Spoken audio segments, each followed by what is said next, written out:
الحمد لله الملك الجبار الواحد القهار، وأشهد أن لا إله إلا الله وحده لا شريك له رب السماوات والأرض وما بينهما العزيز الغفار، وأشهد أن محمدا عبده ورسوله المصطفى المختار، وصلى الله عليه وعلى آله وصحبه الأطهار الأخيار، أما بعد۔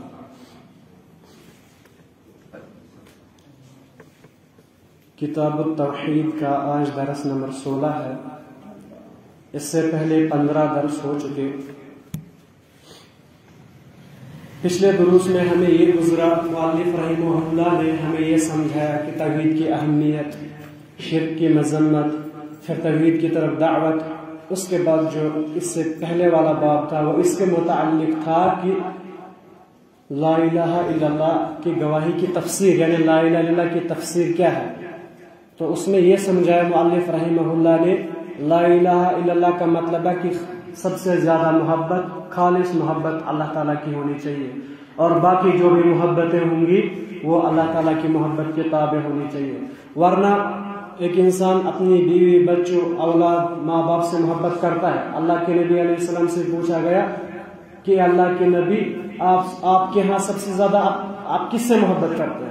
تو آپ علیہ السلام نے فرمایا عائشہ رضی اللہ عنہ سے۔ پھر فرمایا گیا مردوں میں سے، فرمایا ابوہا، عائشہ کا باپ ابو بکر صدیق رضی اللہ عنہ۔ تو یہ محبت ہے، یہ محبت طبیعی ہے، طبیعی محبت۔ لیکن ان محبتوں، تمام محبتوں کا، چاہے رسول کی ہو، اولیاء کی ہو، اپنی اولاد کی ہو، وہ تمام اللہ تعالیٰ کی محبت کی تابع ہے۔ تو لا الہ الا اللہ کی تفسیر یہ تھی کہ خالص اللہ کی ہی عبادت کی جائے۔ اسی طرح سے اس کے بعد جتنے بھی ابواب آتے ہیں وہ لا الہ الا اللہ کی ہی تفسیر ہے۔ تو صحیح توحید اپنانے کے لیے ایک انسان کو علم ہونا چاہیے کہ شرک کیا ہے۔ اسی کے متعلق آج ہمیں شرک کی کیا کیا قسمیں ہیں۔ ایک باب ہے، نیا باب، مؤلف رحمہ اللہ بیان فرماتے ہیں، من الشرک لبس الحلقۃ والخیط ونحوها لرفع البلاء او دفعه۔ مصیبت کو دور کرنے کے لیے دھاگوں کا، کڑوں کا یا چھلو کا پہننا، یہ بھی شرک میں سے ہے۔ چاہے رفع البلاء، یعنی آپ کو مصیبت آئی ہے اس کو ہٹانے کے لیے پہنو، یا دفع البلاء، یا پھر آپ پہلے ہی پہن لو تاکہ مجھے مصیبت نہ آئے۔ یعنی یا تو آپ کو مصیبت آئی ہے، آپ کڑا پہن رہے ہیں، آپ دھاگا باندھ رہے ہیں، یہ شرک ہے۔ یا تو پھر آپ مصیبت کے ڈر سے پہلے ہی باندھ رہے ہیں تاکہ مجھے مصیبت نہ آئے۔ تو یہ دونوں چیزیں مؤلف رحمہ اللہ فرماتے کہ یہ شرک میں سے ہے۔ پھر اس میں ایک آیت ذکر کرتے ہیں۔ اس سے پہلے لیکن ہم چیزوں کو معلوم ہونا چاہیے، بعض لوگ اس کی وجہ سے تمام اسباب کا انکار کرتے ہیں کہ کچھ بھی دوائی نہیں کھانی، کوئی بھی سبب نہیں اپنانا، یہ تمام شرک ہو جائے گا۔ تو یہ گمراہ فرقوں کا کام ہے، بلکہ اسباب دیے ہیں ہمیں۔ اللہ تعالیٰ نے شہد کے بارے میں کہا کہ اس میں شفا ہے، فرمایا ما هو شفاء للصدور، کہ شہد جو ہے، شہد کے متعلق آیا کہ انسان کے لیے شفا بھی ہوتا ہے۔ اسی طرح سے اللہ تعالیٰ بیان فرماتے ہیں قرآن کے متعلق، شہد کے متعلق فرمایا فیہ شفاء للناس، یہ لوگوں کے لیے شفا ہے۔ اسی طرح سے قرآن کے متعلق اللہ تعالیٰ نے کہا وَنُنَزِّلُ مِنَ الْقُرْآنِ مَا هُوَ شِفَاءٌ وَرَحْمَةٌ، ہم قرآن نازل کیا ہم نے، اس میں سے ایسی چیزیں بھی ہیں جو شفا ہے اور رحمت ہے۔ لیکن آگے بیان فرمایا کن کے لیے؟ جو کبھی نماز نہیں پڑھتا ہے پھر بولتا ہے قرآن سے اثر کیوں نہیں ہو رہا۔ اللہ تعالیٰ کہتے ہیں وَنُنَزِّلُ مِنَ الْقُرْآنِ مَا هُوَ شِفَاءٌ وَرَحْمَةٌ، قرآن میں شفا بھی ہے، رحمت بھی ہے، لیکن کن کے لیے؟ للمؤمنین، جو اس پر ایمان رکھتے ہیں، جو صحیح طور پر قرآن پر ایمان رکھتے ہیں۔ تو صحیح جائز اسباب اپنانا یہ بھی ایمان میں سے ہے، لیکن ان اسباب سے پرہیز کرنا ہے جن کو ناپسند کیا گیا یا جنہیں شرک کہا گیا۔ انہی میں سے ہے کہ ایک انسان بیماری کے ڈر سے دھاگا باندھے یا کوئی چھلا وغیرہ باندھے۔ تو پھر آیت شیخ رحمہ اللہ ایک آیت ذکر کر سورۃ الزمر کی، اللہ تعالیٰ بیان فرماتے ہیں افرأیتم ما تدعون من دون اللہ، کیا آپ دیکھتے ہیں یا کیا جو لوگ اللہ تعالیٰ کے سوا دوسروں کو پکارتے ہیں، کہ اللہ کے نبی کے ذریعے سے مشرکین سے اللہ تعالیٰ خطاب کر رہے ہیں کہ اللہ کے نبی آپ ان سے کہو ان ارادنی اللہ بضر، اگر اللہ تعالیٰ مجھے کوئی نقصان دینا چاہے، هل هن کاشفات ضرہ، کیا جن کو تم پکارتے ہو اس نقصان کو دور کرنے کی طاقت رکھتے ہیں؟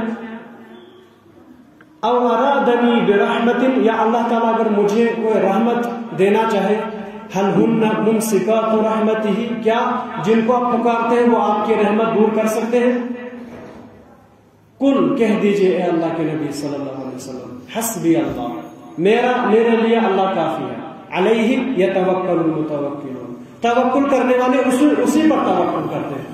تو مؤلف رحمہ اللہ اس آیت کا اس لیے یہاں پر لاتے ہیں کیونکہ جب ایک انسان پوری طرح سے شرک کو جانے گا نا تبھی ہم بولیں گے اس میں صحیح توحید سمجھا ہے۔ جب کسی چیز کی اپوزٹ، اس کا مخالف ہم سمجھتے ہیں، اس سے ہمیں وہ چیز بھی اچھے سے سمجھ میں آتی ہے۔ اسی لیے شرک کی نفی کر رہے ہیں، اس سے ہمیں توحید سمجھ آتی ہے۔ اسی لیے ایک قاعدہ ہے وَبِضِدِّهَا تَتَبَيَّنُ الْأَشْيَاءُ۔ تو مؤلف رحمہ اللہ نے اس آیت کا تذکرہ اس لیے کیا کیونکہ کچھ مفسرین کہتے ہیں اللہ کے نبی علیہ السلام نے مشرکین کو اپنے پاس بلایا، پھر یہی آیت ہے اگر اللہ مجھے نقصان پہنچانا چاہے یا نفع پہنچانا چاہے، کیا آپ کے وہ جن کو آپ پکارتے ہو اس سے دور کر سکتے ہیں؟ تو وہ لوگ خاموش ہو گئے، وہ یہ سمجھ گئے کہ یہ کچھ نہیں کر پاتے۔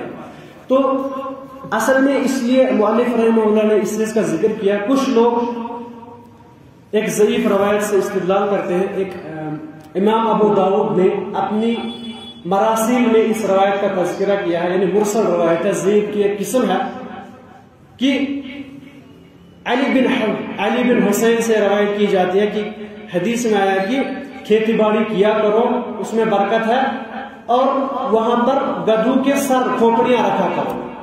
اور ایک روایت میں آیا کہ وہ بھی صحیح، وہ منقطع روایت ہے۔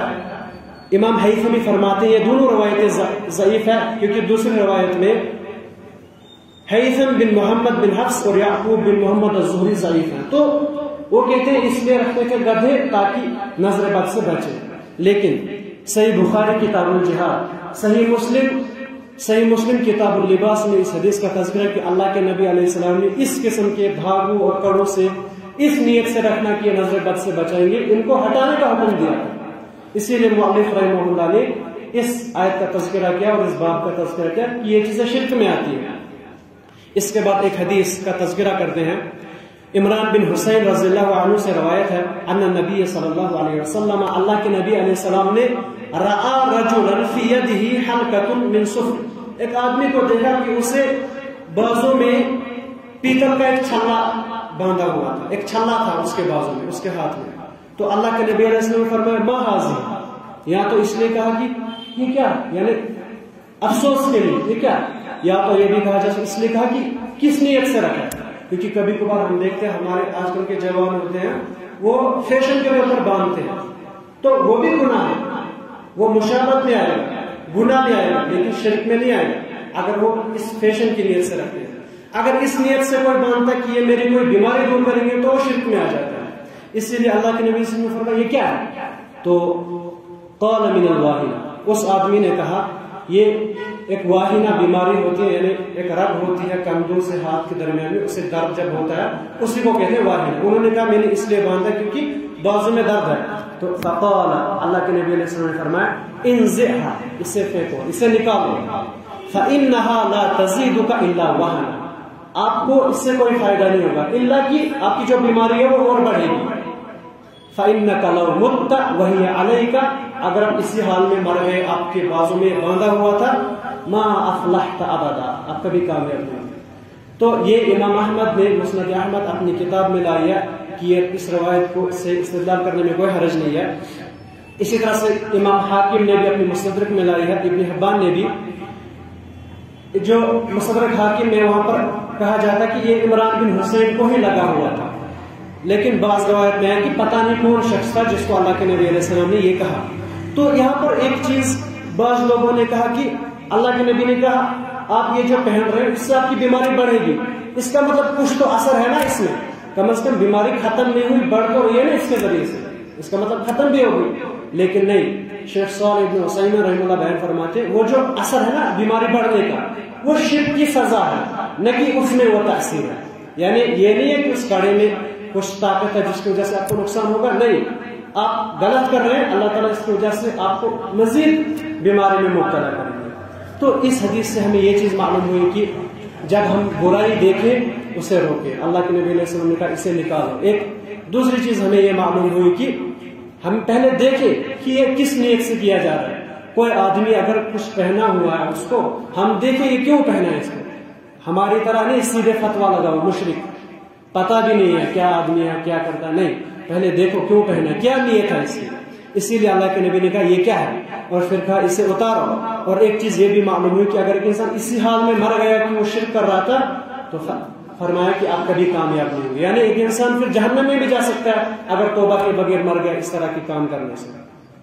تو اس حدیث اور آیت سے معلوم ہوا کہ ان چیزوں سے بچنا چاہیے. البتہ یہ چیزیں شرک اصغر بھی ہو سکتی ہیں, اکبر بھی. اگر کوئی آدمی یہ پہنتا ہے اس کو نیت ہے یہ جو میں نے پہنا ہے یہ مجھے سارا شفا دے گا, اسی پر ہے, یعنی اس میں شفا ہے, اس میں اللہ تعالیٰ کے سوا اس میں شفا ہے, وہ شرک اکبر ہے. یا دوسرا آدمی ہوتا ہے جو کہتا ہے اس میں شفا ہے لیکن اللہ تعالیٰ نے اس میں شفا رکھا ہے, تو وہ شرک اصغر ہے.